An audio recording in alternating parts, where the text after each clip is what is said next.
Bonjour, je suis trop contente de vous retrouver en podcast. J'ai l'impression que ça fait une éternité depuis que je me suis pas posée pour vous raconter un peu des choses, vous partager des enseignements et aujourd'hui je suis en direction de Bali. Ça fait maintenant 2 semaines et plus que je suis ici, 2 semaines et demie, je dirais que je suis ici en solo mission. Du coup, on va parler de ça aujourd'hui. Je vous laisse avec le générique. Tu as une idée précise de la personne que tu rêverais d'être, mais tu ne sais pas par où commencer ? Je m'appelle Jade, je travaille dans le développement personnel et dans ce podcast, je vais t'accompagner au travers de ce beau voyage vers la meilleure version de toi-même, sans culpabilisation ni pression toxique de devenir that girl.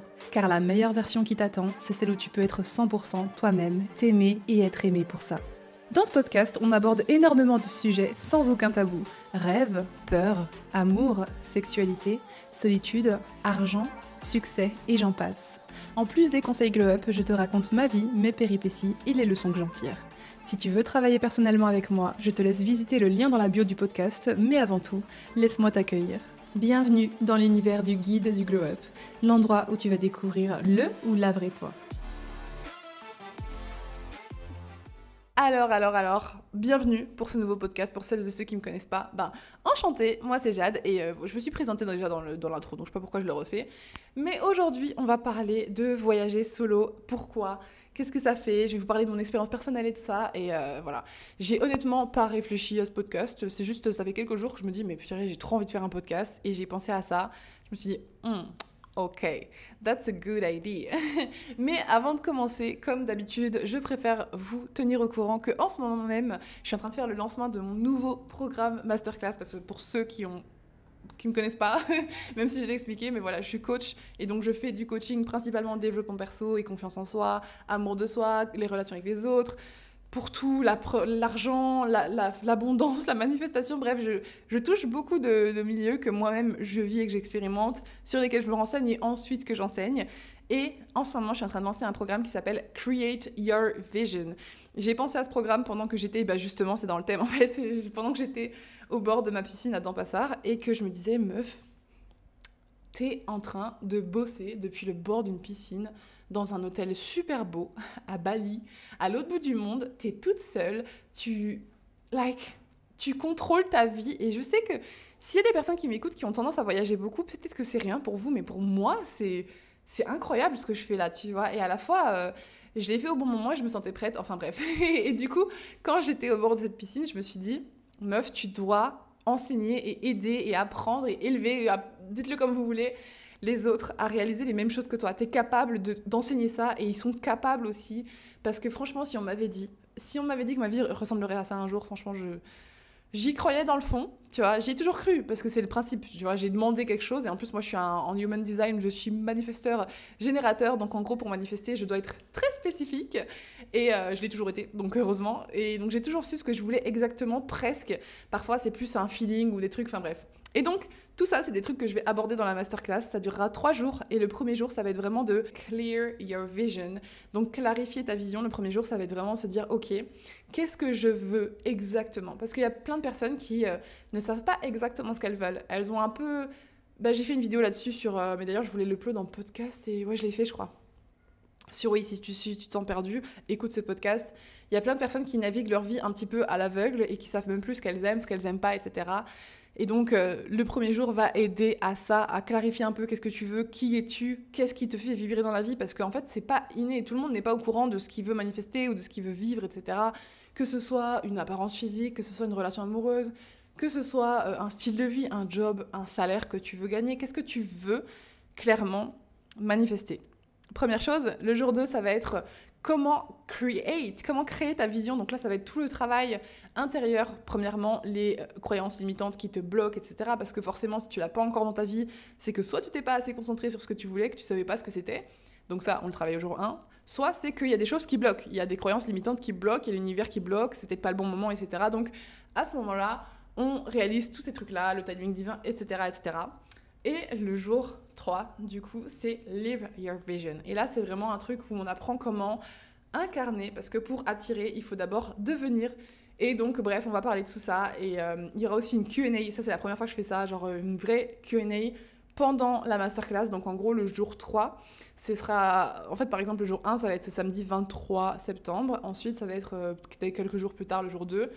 Et quelques jours plus tard, le jour 3, ou peut-être un peu après, parce que vu que je vais avoir mon retour de voyage et tout, enfin, je verrai bien où ce que je le fais, comment je le fais, quoi.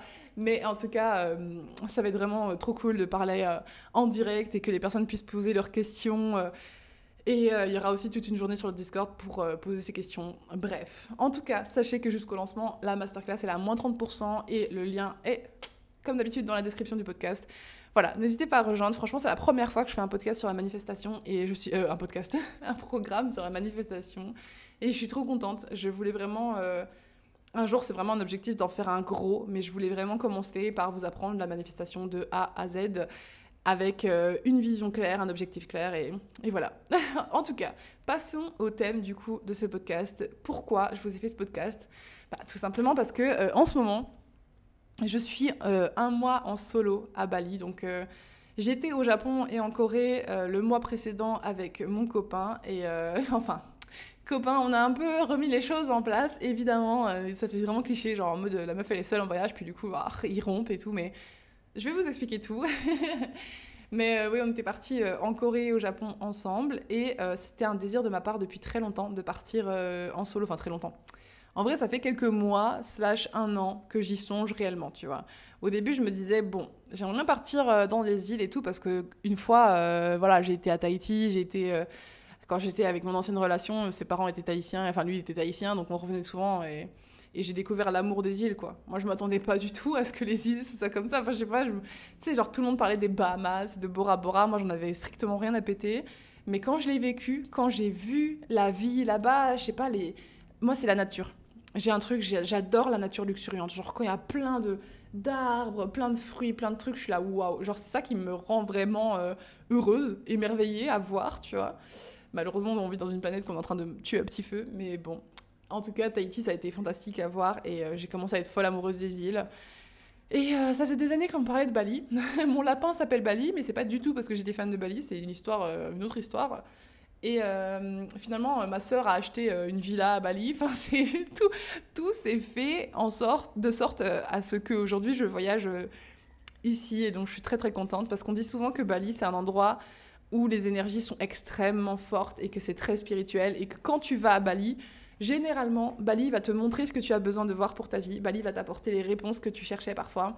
Et si t'es pas prêt à les entendre, il va te renvoyer chez toi. Il va te rendre malade, il va te forcer à partir parce que problème météorologique ou que sais-je, et tu dois rentrer à tout prix. Enfin bref. Du coup, pour l'instant, je suis toujours bien là. Et c'est vrai que j'ai eu pas mal de petites réalisations sur moi, sur la vie, sur beaucoup de choses. J'ai le temps de me poser des questions parce que comme je suis seule, je dirais que limite le seul truc... voilà, parlons-en. Qu'est-ce qu'on fait ? Sincèrement, qu'est-ce qu'on fait quand on voyage seul ? Comment on va faire un truc un peu structuré, ok ? Parce que je ne me suis pas structurée, mais premièrement, comment on s'organise ? Voilà, déjà, commençons par là. Comment on s'organise quand on n'a jamais, par exemple, voyagé seul et qu'on veut voyager seul ? Honnêtement, ce que je vous conseillerais de faire, parce que c'est vrai qu'il y a des personnes qui ont envie de voyager seul, mais je trouve que le premier frein qui ressort tout le temps quand je parlais aux gens de, genre, même ma semaine solo à Los Angeles, quand les personnes, je leur parle de voyager solo, même quand c'était Los Angeles, donc une semaine, une toute petite semaine, la première chose qui revenait, c'était « Ah, mais comment tu fais ? J'aimerais trop, mais je pourrais pas, genre, j'oserais pas, j'ai peur d'être seule, tu vois. » La moitié des gens sur cette planète ont peur d'être seuls. Et à quel point est-ce que c'est triste ? Je sais que l'humain est fait pour vivre en société, etc., qu'on est fait pour être une communauté finalement, parce que c'est le propre même de l'humain. À la base, on faisait des tribus, enfin, on n'était pas tout seul. Mais ça n'empêche qu'on devrait quand même pouvoir se supporter seul et se faire confiance seul. Et je sais que c'est un long travail.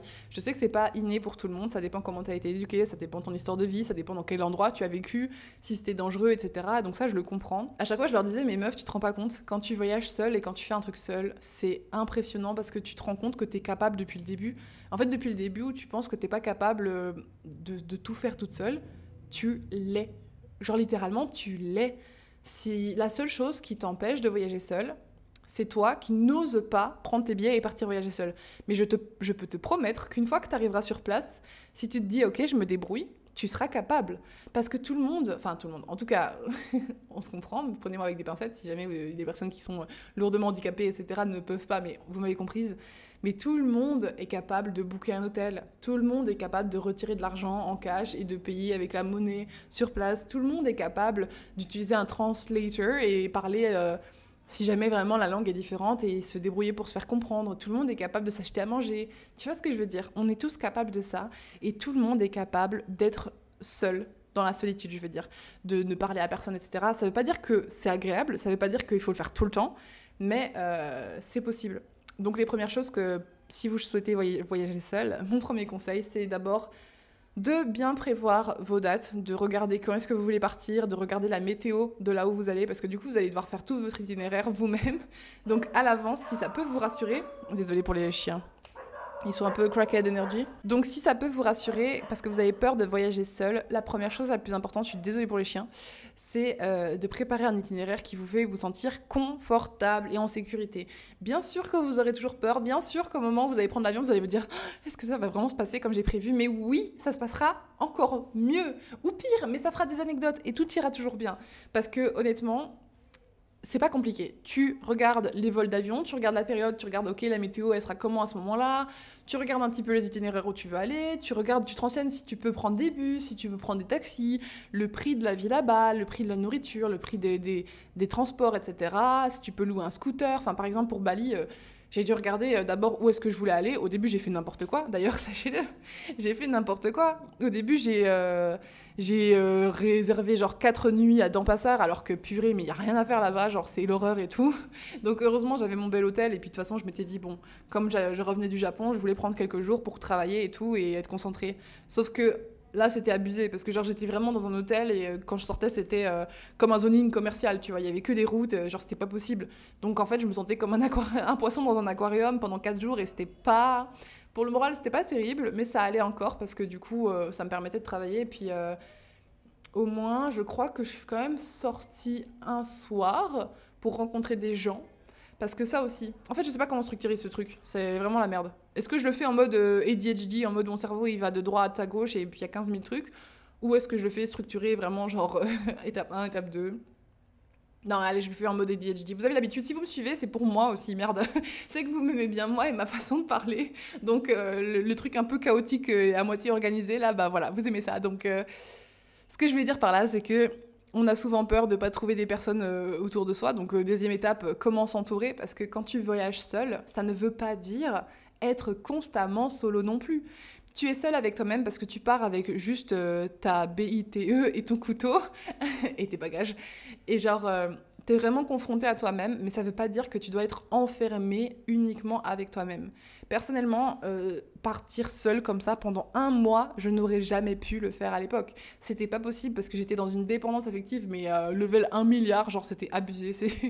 Je pouvais pas, franchement, si je ne parlais pas à quelqu'un pendant la journée, que ce soit une copine à l'écrit, ah oui, et mon partenaire, ça ne comptait pas. Si je ne parlais pas à un ou une amie pendant la journée, que ce soit à l'écrit ou en appel ou quoi, je déprimais. Mais je déprimais, mais fort. Genre, je me disais, mais... En fait, le problème, c'est que quand tu as un traumatisme ou une blessure qui est hyper ancrée, dès que tu vas vivre un tout petit stimuli et que c'est pas guéri, c'est comme si on te rouvrait, on venait trifouiller la plaie, tu vois. Et moi, j'avais la plaie de la blessure du rejet et de l'abandon, et puis j'avais beaucoup de croyances sur moi-même en mode... bah, du coup, je me pensais que j'étais pas intéressante, je pensais que j'étais pas assez, je me disais, mais est-ce que je suis pas drôle, est-ce que je ne vaux rien aux yeux des autres, etc.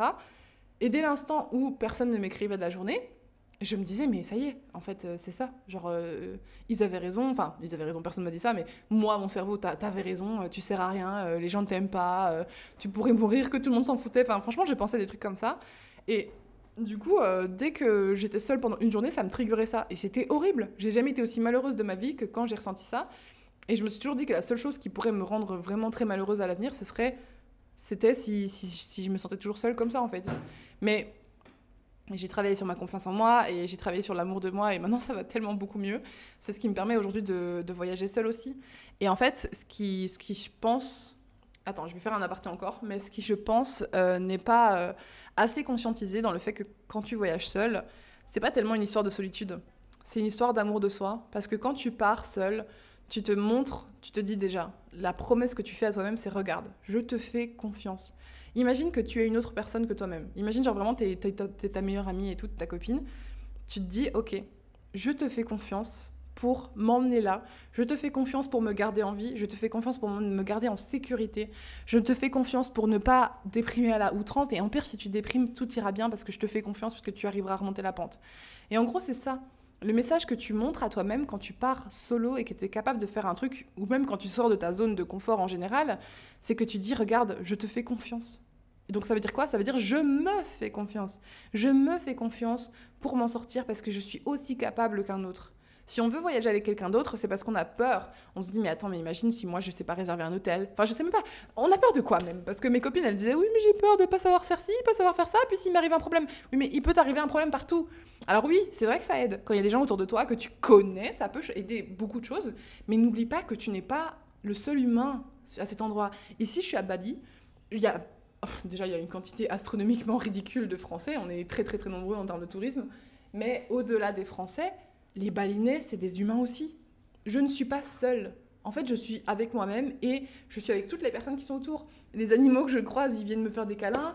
Les gens que je croise, ils me disent bonjour, ils me font des sourires. Et ici, en plus, ils sont trop mignons, ils font plein de sourires et tout. Ils sont adorables, les chauffeurs, ils te parlent et tout. Enfin, bref. Mais en fait, on n'est jamais vraiment seul. Et si tu as un problème, tu vas rencontrer des gens sur ta route. Tu peux demander de l'aide. Il y a des pays où c'est vrai que, bon, peut-être que si tu demandes de l'aide, tu vas te faire envoyer balader. Un peu comme en France, quand même, les étrangers, quand ils viennent en France, ils sont envoyés balader, les pauvres. Enfin, surtout à Paris. Mais globalement, je te jure qu'il ne peut rien t'arriver de si grave que ça. Et si t'arrives des problèmes de santé, etc., que tu vas finir à l'hôpital et tout, j'ai rencontré des personnes ici qui ont été, qui ont été faire 6 mois de road trip. Il y a des moments, ils ont été dans des endroits perdus au Vietnam, et ils ont des gros soucis de santé. Et ils s'en sont sortis. Ils ont été hospitalisés, on s'est occupé d'eux, etc. Ils ont pu... Voilà, c'était pas facile. Oui, ça leur a fait peur. Oui, ça peut être traumatisant, certaines expériences. Mais franchement, c'est déjà si ça se passe au pire des cas, tu vois. Enfin, vraiment, c'est dans le pire scénario. Et en plus de ça... Ils en sont sortis vivants et ils en sont sortis avec des leçons. Ils ont appris des choses sur eux-mêmes, ils ont appris des choses sur le monde qui nous entoure. Et quand tu restes dans ta bulle de savon et que tu te protèges comme ça à ne pas t'exposer au monde extérieur, tu penses que c'est bon pour toi, mais c'est pas forcément bon pour toi. C'est compréhensible parce que du coup, ça te rassure. Et si à l'instant T où je te parle et que je te raconte tout ça, si toi, tu te sens vraiment pas prêt à partir, c'est ok. Je suis pas en train de vous blâmer ou quoi, de dire ah mais vous êtes trop nul, vous partez pas tout seul. Enfin, what the fuck, non. Chacun sa façon de vivre, chacun son schéma humain. Voilà. Mais je trouve ça important néanmoins que même si tu pars pas en voyage seul, ben, que de temps en temps tu te sortes de ta zone de confort et que tu essayes des choses que tu n'avais jamais fait avant ou que tu as peur de faire parce que tu te dis mais imagine si j'y arrive pas, imagine si je suis pas assez, mais imagine si tu l'étais, imagine si tu y arrives. Tu vois, si tu commences à voir ta vie du spectre où c'est possible que ça t'apporte quelque chose de bien, tout est soudainement plus excitant et plus rassurant. Tu vois ce que je veux dire? Si tu commences à te dire, imagine si j'entreprends ce travail-là et que ça marche et que genre je suis bien payée et que mes collègues m'aiment. Tu vois ce que je veux dire? Genre, c'est tellement plus agréable que de se dire, oh imagine si je commence ce taf et puis c'est horrible, je me fais harceler, etc. Le cerveau aime te protéger, donc il va forcément penser aux scénarios les pires et tout, mais il faut savoir se bouger un petit peu les fesses et donc tu dois penser aux scénarios qui sont beaux et qui te donnent envie parce que sinon, qu'est-ce que tu vas faire de ta vie? Tu vas rester dans un bunker et jamais tenter quelque chose de nouveau. Enfin voilà, j'exagère le trait évidemment, mais bon, c'était un petit peu une énorme parenthèse sur pourquoi est-ce que la peur de voyager seul est compréhensible et valide, mais c'est aussi pourquoi je pense que ces peurs, elles sont là pour une bonne raison, pour te protéger, mais elles sont pas forcément signe de vérité. C'est pas parce que tu as peur de ça que ça va se passer. Donc, bref, pour t'organiser pour voyager seul, bon, simplement, voilà, comme j'expliquais, tu bookes ton hôtel, tu regardes tes avions, tu prépares un itinéraire, même s'il n'est pas super précis, c'est ok. Franchement, moi, je me suis dit, je pars un mois, surtout quand tu pars longtemps comme ça, je me suis dit, je pars un mois, j'ai pas envie de me stresser à faire, oh, cela, je vais là, je fais ça, je fais ça, je fais ça, je fais ça. Et comme ça, si le jour même, j'ai pas envie, ou je suis pas au même endroit, ou des potes me proposent de sortir, bah, je suis pas frustrée en mode, oh, mais non, le 27 à 13h30, je suis censée être dans ce temple-là. Enfin, non. Je me laisse vivre parce que je pense que l'intérêt d'un voyage solo, justement, c'est de se connecter à soi et de se laisser vivre et de laisser venir à soi ce qui vient. Parce que, justement, pour cet aspect de ami, de tout ça, en fait, le truc que je me suis promis de ne pas faire ici, c'était dans mon truc de manifestation pour l'été idéal, de toute façon, c'est que je me suis promis de ne pas me forcer pour être en compagnie de personnes, tu vois. À l'époque, j'avais tendance à me tordre en 40 000 pour être avec des gens. Et la seule chose que je pensais pendant que je voyageais, c'est oh, je pourrais être à la plage avec des amis là. Oh, je pourrais ci, oh, je pourrais ça. Et vraiment, c'était. Mais franchement, quand je vous dis que ça me rendait malheureuse, ça me rendait très, très, très, très malheureuse de penser comme ça. Et du coup, je me suis dit, ok, meuf, tu peux pas retomber dans ce schéma. Et j'avais peur. Je vais pas vous mentir, j'avais très, très peur de retomber dans ce schéma. J'avais pas. J'avais pas peur de pas trouver d'amis, ça je savais que j'en trouverais, tu vois. Mais j'avais peur de retomber dans le schéma où j'ai besoin d'en avoir. Vous voyez la différence? Et je suis très fière de moi parce que c'est pas le cas. Pour vous raconter un peu mon voyage, comment ça s'est passé, bah, au tout début, du coup, oui, j'étais dans cet hôtel là où j'étais vraiment genre seule tout pendant un moment. Mais j'ai posté une annonce sur un groupe Facebook. Ça aussi, mettez-vous sur. Soit il y a une application qui s'appelle Hostel, comme hôtel en anglais, Hostel World, donc le monde des hôtels en anglais. Et en gros, quand tu réserves dessus tes hôtels et tes auberges, bah, tu tombes sur des groupes où en gros il y a des gens qui ont le même hôtel que toi, qui ont la même destination et tout, et qui proposent des trucs. Moi, j'ai privilégié Facebook parce que je connaissais pas cette application tout simplement.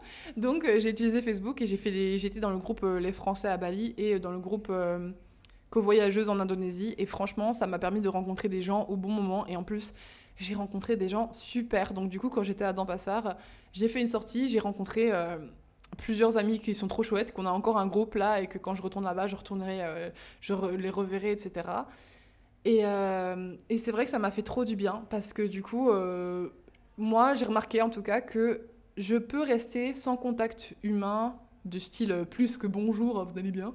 Voilà, je peux rester sans contact humain dans la vraie vie 2 jours, à 3 jours maximum. C'est beaucoup et pas beaucoup parce que d'un côté, ça veut vraiment dire genre rien, tu vois. Et au moins tous les 2 ou 3 jours, j'aime, slash j'ai besoin, pour l'interrogation, d'avoir une interaction dans la vraie vie, quoi. Genre prendre un souper ensemble, faire une activité ensemble, parler, enfin, avoir un moment où je connecte avec quelqu'un. Ça, c'est un truc que j'admets, que ça me met très confortable quand j'ai ça. J'ai pas besoin de voir des gens tous les jours. Ça, non. Limite, il y a des moments où ils ont proposé des soirées, du coup, quand j'étais sur Kuta.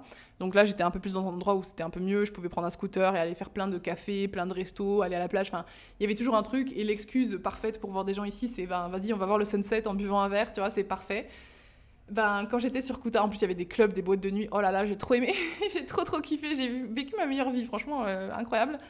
Mais ouais, quand j'ai rencontré ces gens, ils sont super sociables et tout, et tous les soirs, il y avait quelqu'un qui proposait un truc, quoi. Genre, on a fait un petit groupe et tout, et ça, c'est un truc aussi que je trouve c'est extrêmement important, et les gens qui sont en voyage, Dieu merci, sont comme ça. Mais le partage, c'est important. Quand tu rencontres quelqu'un, c'est important pour moi de partager, de pas faire genre ah voilà, c'est ma copine et puis je la rajoute pas au groupe parce que j'ai pas envie qu'il se voit sans moi. Je dis ça parce que quand j'étais jeune, j'avais tendance à toujours faire rencontrer mes amis et tôt ou tard, elles me tournaient le dos. Donc il y a un moment où une de mes croyances, c'était si tu fais en sorte que les gens se rencontrent, ils vont juste s'aimer sans toi. C'était une de mes croyances et c'est hyper triste comme croyance et c'était pourtant à ce moment-là, c'était un peu ce que je pensais être ma réalité parce que c'était ça qui m'était arrivé à chaque fois. Donc voilà. Enfin, à chaque fois. À chaque fois que j'ai voulu poser les yeux dessus, parce qu'il y a des amis que j'ai fait rencontrer et qui m'ont pas abandonné pour autant, mais tu vois, tu vas toujours te concentrer sur l'exception qui confirme la règle, quoi. Et donc, du coup, parfois, j'avoue que ici, j'avais ce petit sentiment de oh, mais si je fais ça, et j'étais là, mais meuf, qu'est-ce que tu racontes? S'il t'aime, il t'aime, point. S'il t'aime pas, il t'aime pas, point. Et c'est ok, et les deux sont ok, et s'ils continuent à te proposer de te voir et qu'ils sont contents de te voir, c'est très bien. S'ils n'ont pas envie, c'est très bien aussi. Et en fait, c'est. Putain, ça m'a demandé des années de travail sur moi pour avoir cette réflexion et être ok avec ça, tu vois. Et donc, du coup, ça a juste donné que.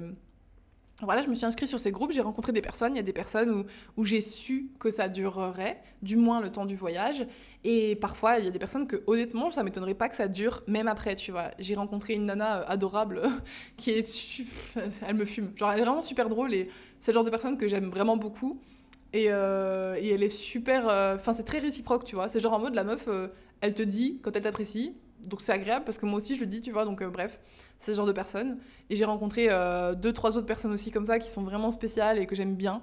Et ça me fait plaisir de les voir. En fait, c'est pas. C'est intéressant parce que quand tu arrives à partir seul, les gens que tu rencontres ne deviennent pas automatiquement des piliers pour toi. Là où quand tu pars avec ton partenaire, tu vois, par exemple, tu pars avec ton partenaire ou ton groupe d'amis en voyage, ben, ils vont devenir tes piliers. Genre, c'est la seule chose que tu connais et que tu as dans ta destination. Là, en l'occurrence, je ne permets pas à ces personnes de devenir ça parce que j'ai envie de voir si ils sont capables de durer dans le temps ou pas. Et comme j'ai dit, je suis OK avec les deux. Mais du coup, le seul pilier que j'ai emporté avec moi, c'est moi et mes affaires à la limite, tu vois. Mes affaires, c'est ma maison, ma petite maison. Enfin bon, on va dire ça comme ça. Même pas, en fait, je ressens pas comme ça. La seule maison que j'ai, c'est moi. Et c'est tellement... J'espère que vous comprenez ce que je veux dire et j'espère qu'il y a des personnes qui ressentent la même chose que moi. Parce que je sais qu'il y en a qui ne le ressentent pas et qui doivent pas comprendre ce que je veux dire. Mais ceux qui ressentent, vous savez à quel point c'est puissant. Enfin, ça fait du bien de sentir ça. Ça fait du bien de sentir où que j'aille, quoi que je fasse, je suis bien parce que je suis dans ma maison. Et ma maison, c'est moi. Et ma maison, elle bouge, elle voyage le monde, elle découvre des nouvelles personnes, elle fait dodo à telle heure, puis après à ça, et puis après elle va danser en boîte et tout. Et en fait, c'est pour ça que je recommanderais à n'importe qui de au moins voyager seul, au moins 2-3 jours, tu vois. Partir 2-3 jours dans une ville que tu connais pas, où tu te dis, ok, je pars avec mes livres, mes écouteurs, moi-même, mais pas non plus au point de te distraire tout le temps. Genre, pars pas en mode, je vais regarder 50 séries Netflix. Genre, oui, c'est bien de te distraire de temps en temps, mais il faut pas non plus tout le temps rester distrait. Et c'est ça que je voulais te dire aussi, que je voulais aborder. C'est important d'être présent avec toi-même et tes sensations. C'est important que quand tu vis un sentiment, tu le regardes dans les yeux, tu vois. Parce que du coup, comme je suis seule, des sentiments et des pensées, bon après de toute façon je suis une femme qui vit relativement seule, donc en fait ça change pas grand-chose. Je pensais que ça changerait beaucoup de choses, ça ne change quasi rien à ma vie de tous les jours. Parce qu'en fait comme je passe ma journée à réfléchir, vu que je vis seule, et je travaille seule chez moi, donc j'ai pas le temps d'être stimulée par les pensées des autres et par les actions des autres. Donc en fait ça m'a pas changé grand-chose à ce niveau-là. Je me suis retrouvée pareil avec mes propres pensées, ça a rien changé. Genre, enfin si, j'ai appris des choses, mais comme j'aurais appris si j'étais chez moi, quoi. Bref, mais j'ai découvert des choses, par exemple, voilà, l'autre jour, je suis tombée, mais alors ça, l'univers, waouh, l'univers, il me fait des dingueries. Ça fait X mois que voilà, mon ex et moi, mon ex, je veux dire tahitien, et moi, on n'est plus ensemble, et j'avoue que ça a été une rupture qui était très compliquée pour moi. C'est bizarre parce que c'est vraiment l'énergie flamme jumelle, tu vois. Je pense que c'est ça, parce que c'est trop bizarre. Dans le sens où la première fois où on s'est séparés, moi j'en pouvais plus. J'étais en mode, vas-y, c'est moi qui suis partie. J'ai dit, écoute, là, je peux plus. La relation, c'est plus possible. Et j'allais très très bien. Tu vois, j'étais en mode, oh, tranquille, je suis bien, j'ai eu ma vie, je suis trop heureuse et tout. Et on s'est reparlé, et puis c'est là qu'il y a eu l'histoire du polyamour, que ça a foutu le bazar, enfin bref. Et, euh, et là, ça a été très compliqué. J'étais dépendante un peu de lui. Enfin, j'étais vraiment genre, je me suis rattachée aux branches, mais comme c'est comme une moule à son rocher, quoi. J'étais voilà. Et quand ça s'est reterminé, mais j'étais mal. Mais je crois que j'avais rarement souffert aussi longtemps pour une rupture, et ça m'a fait du bien. Dieu merci, parce que du coup, ça m'a permis de me rendre compte que c'est réellement une rupture. Parce que c'est vrai que jusqu'à présent, j'ai beaucoup eu de relations, mais c'était toujours moi qui partais, et j'étais justement dans ce stade du hors. Bah, bon débarras, tu vois. Enfin, pas en mode méchant, mais en mode, voilà, ça m'allait plus, quoi. Et là, ça m'a fait souffrir, mais pendant des mois, genre pendant, je crois que 5 mois, je pensais vraiment beaucoup à lui, et parfois tous les jours et tout, j'avais envie de lui écrire des messages, parfois je lui envoyais des messages, et du coup il m'a bloqué. Et en fait, le fait qu'il me bloque, ça m'a fait super mal, sa mère, mais à la fois ça m'a fait trop du bien, parce que du coup, j'avais besoin de ça. Je sais pas pourquoi je vous parle de mes relations, enfin ce podcast qui est très brouillon, mais à la fois, si vous l'écoutez pour avoir des conseils de manière générale pour un voyage solo, I'm so sorry, vous n'êtes pas sur la bonne place pour avoir exactement des conseils sans des leçons de vie, sans mes histoires. Alors là, vraiment pas. Quand il m'a bloqué et tout, ça m'a fait du mal, mais du bien. Le bien qui fait mal, tu vois. Ok, tu es capable de me bloquer comme ça, ok. Donc toutes mes croyances en mode, mais du coup, ça veut dire qu'il comprend pas tout ce que j'ai fait pour lui. Parce que je sais qu'en gros, c'est une relation vraiment très compliquée. On a tous les deux voulu se rendre très heureux, mais ça n'a pas marché du tout. Parce qu'on était tellement différents et on avait tellement de traumatismes qui étaient contraires les uns aux autres. C'était vraiment la merde. Enfin bref, flamme jumelle, quoi. Genre, il te fait miroir de tout ce que tu fais et ce que tu ressens, mais sauf qu'il va pas te comprendre et tu vas pas le comprendre jusqu'à un certain stade. Et c'était vraiment ça. Et ça a été très douloureux parce que, en fait, bref, on s'en fout. Bref, ça a été très douloureux. Et il y a quelques jours, du coup, c'est pour ça que je dis l'univers est impressionnant. Franchement, dernièrement, je m'estimais presque totalement guérie. Tu vois, quand je pense à lui, ça me fait plus grand chose. J'ai pas de colère particulière. Enfin, un petit peu, tu vois. Genre un grain de sel, tu vois ce que je veux dire. Un grain de sel de colère, un grain de sel de tristesse, un grain de sel de manque, un grain de sel de tout ça, tu vois. Et je commence à avoir beaucoup de quiétude, tu vois, genre un océan, enfin une plage de quiétude et un grain de sel de colère, etc., tu vois. Donc ça commence à être bien, quoi, c'est bon signe. Et j'y pensais, tu vois, je me disais, ah, c'est bien quand même parce que je suis à Bali. Donc au début, ça m'a fait bizarre parce que c'est grâce à lui que j'ai découvert les îles. Et c'était lui qui était parti à Bali, et bref, il y avait une histoire comme ça. Et j'avoue que ça m'a fait un peu bizarre au début d'être ici sans lui. J'étais en mode waouh, je voulais pas être avec lui ici. Tu vois, c'est ça qui est bizarre. De toute façon, vous me comprenez. Si vous avez une rupture, vous savez. Ou même une meilleure amie que vous êtes plus amie et la personne vous manque quand même. Tu vois, c'est pas parce que tu veux plus être en couple ou que tu veux plus être amie avec cette personne pour x, y raison que ça veut dire que cette personne, les souvenirs qu'on a partagés et tout, ne comptent plus et ne nous manquent plus. On est humain, c'est normal que ces personnes nous manquent de temps en temps. Et, euh, et moi, du coup, je me disais, ouais, ça fait bizarre et tout, s'il était ici, si ça s'était passé comme ça, blablabla. Enfin bref, je me posais plein de questions, même si je savais que j'étais très heureuse que ça soit pas passé comme ça. Parce que quel enfer. C'était vraiment, bref, pas bon. Mais, euh, mais comme par hasard, il y a 2 jours, alors que cette nana ne poste jamais de story, mais jamais, j'ai une de ses amies que j'avais toujours sur Instagram, que je savais même pas, à tel point qu'elle postait pas de story, je l'ai pas triée, alors que tous ses autres amis, je les ai supprimés, tu vois. Et bref, elle poste une story et mon intuition sentait gros comme une montagne que c'était une story qui allait être en rapport avec lui. Je me suis dit, oh putain, je vais le voir sur sa story, presque sûr. Mais tu sais, genre, mon cerveau a pensé en même temps que. Et j'ai regardé. Et comme de fait, c'était une story où il faisait la fête avec ses copains, dans le même appartement où on faisait la fête avec nos copains, et où sa meuf, pour qui on s'est, entre guillemets, enfin, en gros, on a fait du polyamour, il y avait sa meuf et tout. Bref, c'était un peu le bordel et tout. Il y avait une autre femme, en gros. Et cette autre femme était taguée, donc je sais qu'elle était là, donc je sais qu'il l'a présentée à ses amis, donc je sais que la relation a évolué, et c'est très bien pour eux. En vrai, je suis... Voilà, je vais vous expliquer. Et quand j'ai vu cette story, évidemment, bon, mon rythme cardiaque s'est un peu accéléré, parce que ça fait bizarre, tu vois, t'es là genre... ça réveille des petits traumatismes, tu vois. Mais je me suis dit, en vrai, merci quoi. Ça m'a fait du bien de la voir parce que du coup ça m'a apporté des réponses que je me posais. Je me suis demandé comment il va, qu'est-ce qu'il fait dans sa vie, est-ce que machin, est-ce qu'avec cette personne ça continue toujours. L'univers il m'a juste, allez tiens, regarde, maintenant que t'es prête à le prendre, regarde et fais le deuil, tu vois, pour de bon, termine ton deuil, parce que bon, je l'ai fait quand même, mais termine ton deuil. Et ça m'a fait du bien parce que du coup je me suis dit ok, ça m'a rendue presque indifférente, tu vois. Enfin, sur le moment, pendant 10 minutes, non. Et après, ça s'est passé, et puis j'étais en mode, cool, j'ai réussi à passer ça. Et pourquoi je vous en parle ici, c'est parce que, ben, comme je suis seule avec moi-même, tu sais, parfois quand t'as des trucs comme ça qui viennent te bouleverser et tout, tu te dis merde, il faut que j'en parle à quelqu'un. Et j'avoue, j'en ai parlé à ma copine, mais à l'écrit, tu vois, à ma meilleure pote. Je dis, oh putain, meuf, il y a ça et tout qui s'est passé. Voilà, j'ai écrit quelques phrases. Enfin, je suis pas seule, tu vois, je parle avec des gens. Mais quand tu ressens une émotion négative comme ça, je l'ai pas ignorée, tu vois. J'ai pas fait, oh, il faut que je me change les idées et que je regarde Netflix, tu vois. Je l'ai regardé dans les yeux, je me suis dit, ok. Parce que, tu sais, genre, cette émotion, elle m'a quand même. Enfin, je me suis quand même posé des questions pendant 24 heures après, tu vois. Je suis en mode, ah, tiens, j'y pensais de temps en temps. Et donc, je me suis posée avec moi-même, plutôt que d'ignorer, de regarder Netflix ou, tu vois, de lire un livre ou quoi. Je me suis dit, attends, pourquoi est-ce que tu ressens ça? Qu'est-ce qui se passe? Ok. T'es déçue?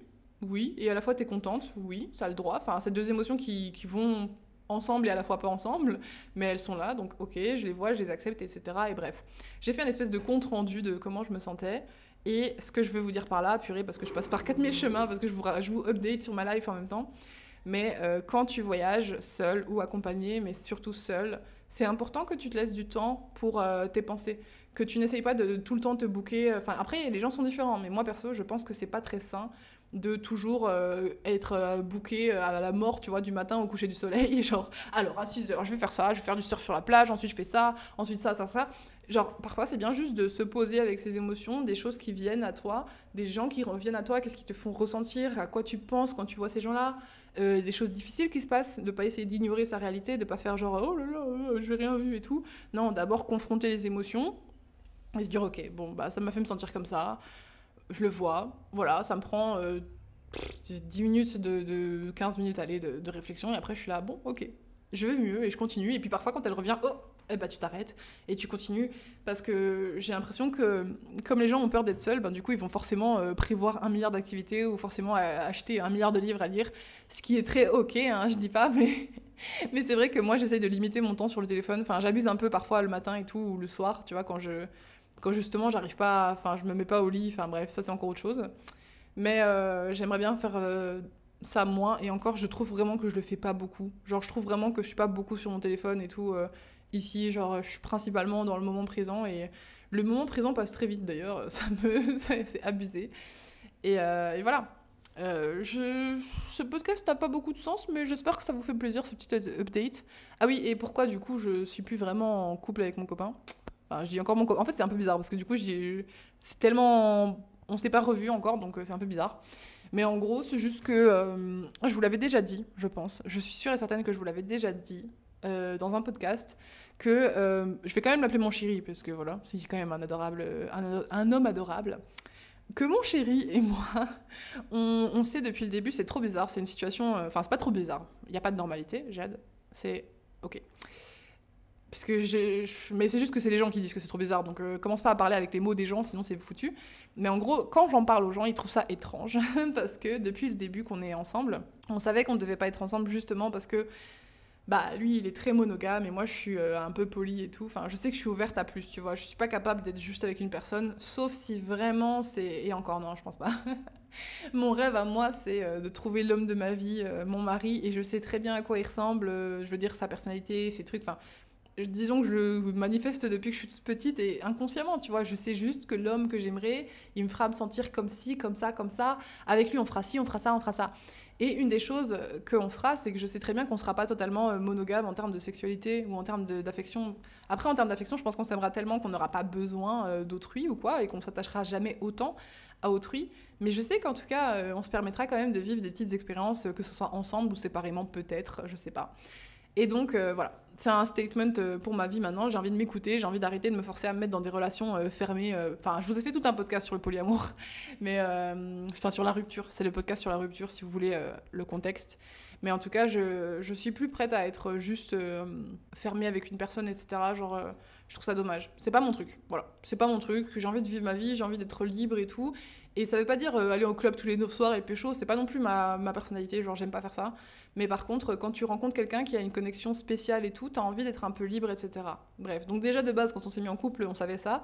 Et on s'était dit, c'est pas une bonne idée qu'on se mette ensemble parce que ça marchera pas. Et même au-delà de ça, les objectifs d'avenir qu'on a, ils sont pas du tout les mêmes, tu vois. Moi, je veux voyager, je veux avoir une maison ici, là et là et là. Et je suis dans un métier qui me demande énormément d'énergie. C'est un métier de passion, donc j'y mets énormément de temps et de niaque. Et lui, il est beaucoup plus posé, il est dans sa région, et lui, il veut rester dans sa région presque toute sa vie, tu vois. Enfin, voyager un peu aussi, mais principalement au Japon, et puis voilà. Et il est très bien dans son taf et tout, enfin bref. Donc déjà, à partir de là, je suis un peu extrême comme femme, peut-être, mais j'aime avoir des valeurs communes sur presque, pas tout, mais beaucoup de choses. J'aime avoir des valeurs communes sur beaucoup de choses. Et là, ça faisait 8 mois officiellement, presque un an officieusement, qu'on était ensemble. Et le fait d'être à Bali, le fait d'être seule avec moi, de réfléchir à mon avenir, de réfléchir à ce que je voulais faire, de rencontrer ses amis avec qui je parle de ma relation. Et je trouve que quand tu commences à parler de ta relation et que c'est pas le positif qui ressort principalement, c'est qu'il y a un problème. Soit il faut que tu en discutes avec ton partenaire, mais si vous en avez déjà discuté et qu'il n'y a pas eu de solution, ben voilà, peut-être qu'il faut, si vraiment c'est irrévocable, c'est ok de laisser partir et tout. Et donc, ouais, voilà, je lui ai dit, écoute, je pense que là, tout de suite, j'ai envie de me concentrer sur moi et d'aller dans le sens de mes ambitions, parce que je sais ce que je veux pour ma vie, et malheureusement, cette relation ne va pas dans le sens de ce que je veux, parce que je sais que si maintenant, voilà, j'achète mon appart à Paris ou à Bali ou quoi, je sais que ça serait pas possible de rester en couple avec lui, ce serait que des disputes, etc. Là, je suis partie un mois en voyage en solo parce que j'avais envie et besoin, et puis qu'il était occupé aussi. Et de toute façon, j'aurais pas voulu qu'il m'accompagne. Enfin voilà, je voulais être en solo. Bah déjà, à partir de là, tu vois, si lui, ça lui fait du mal, que je sois comme ça, bah c'est pas possible, tu vois. Enfin, on peut pas se disputer à distance parce que ça, alors que moi, c'est un truc qui me fait du bien. Lui, c'est un truc qui lui fait pas du bien, bah je vais pas l'imposer, tu vois. Donc bref, on a décidé qu'on arrêtait de faire ça officiellement. Et... et voilà, mais on s'entend toujours bien et on parle toujours bien. Et peut-être que ça va exploser un moment parce qu'on sait, hein, on sait comment sont les ruptures maintenant. J'ai vu avec mon ex, I know. Mais après, ça reste un homme qui est assez mature et très gentil et qui fait... il comprend, tu vois. Même s'il peut pas comprendre vraiment autant que quelqu'un qui vivrait la même situation que moi, il se met vraiment bien à la place de l'autre et ça, c'est un truc, sa meilleure qualité, quoi. Genre... Donc voilà, c'est pour ça. Du coup, je suis fraîchement célibataire. Mais en vrai, je me considère pas particulièrement célibataire. Enfin, c'est bizarre. Je me considère... parce que célibataire, ça... Ah, mais c'est peut-être parce que ça laisse à penser ça. J'ai l'impression que le célibataire, c'est le mot... ça laisse à penser qu'on a une place à prendre, dans notre cœur, alors que pas du tout. Je sais que c'est faux, hein. Je sais que tu peux être célibataire et ne pas te mettre en couple, ou juste avoir des one night stands partout. Mais moi, je me sens vraiment célibataire en mode...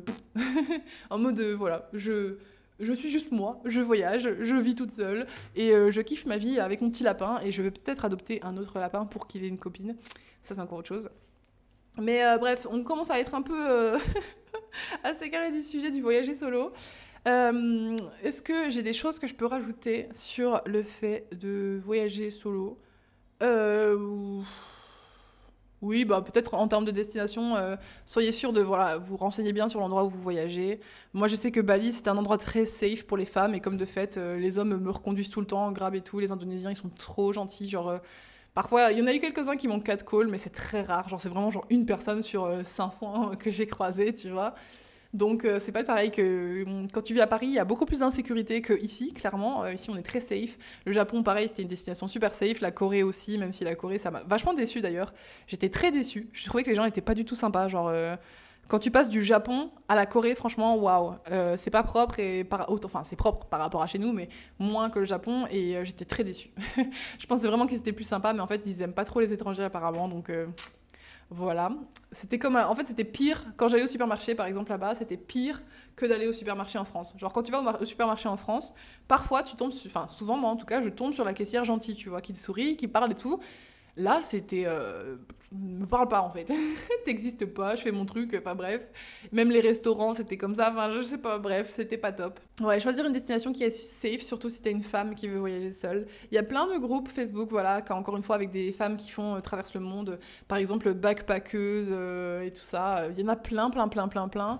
Tu peux rencontrer des personnes et voilà. Et confiance en toi, et il y a un moustique sur la caméra, et confiance en toi, et tu sais que tu peux le faire. Moi, je sais en tout cas que tu peux le faire. Je sais que c'est pas forcément pour tout le monde tout de suite, mais si un jour l'envie te prend, bah, ne te dis pas oh merde, je vais pas voyager parce que si je suis seule, donc je ne peux pas partir. Enfin, il y a trop de gens qui se disent ça et qui du coup ne partent pas, c'est trop dommage. Genre, je pense que c'est important de se faire kiffer. Et voilà, je pense que je parle depuis assez longtemps. Je suis désolée que ce. Enfin, désolée, non. Bon, voilà, ce podcast était un peu dans tous les sens, mais vous avez l'habitude. Et mes updates de vie, ça m'a fait du bien de vous les partager. Et voilà, je vous rappelle juste que sachez que si vous voulez créer la vision de vos rêves, vous pouvez cliquer dans le lien en description. Et si vous avez quelconque question sur les programmes que vous avez jamais osé vous lancer sur un programme ou quoi, vous pouvez venir m'écrire un message et dire écoute, qu'est-ce que tu me conseilles de prendre, etc. Voilà, ça n'engage à rien et je suis ok pour vous conseiller, je suis ok pour vous entendre. Je sais que ça fait peur de commencer à travailler sur soi, je sais que ça fait peur surtout de payer quelqu'un pour ça. Je sais qu'on a beaucoup de croyances avec l'argent, j'ai très hâte de refaire des podcasts et de faire un programme sur ça aussi. Mais voilà, sachez que vous pouvez m'en parler dans tous les cas, c'est quand même mon travail et ma passion et ma vocation d'aider les gens, donc n'ayez pas peur de m'en parler. Et voilà, je vous fais des gros bisous, merci beaucoup de m'avoir écouté et on se retrouve pour un prochain podcast. Ciao.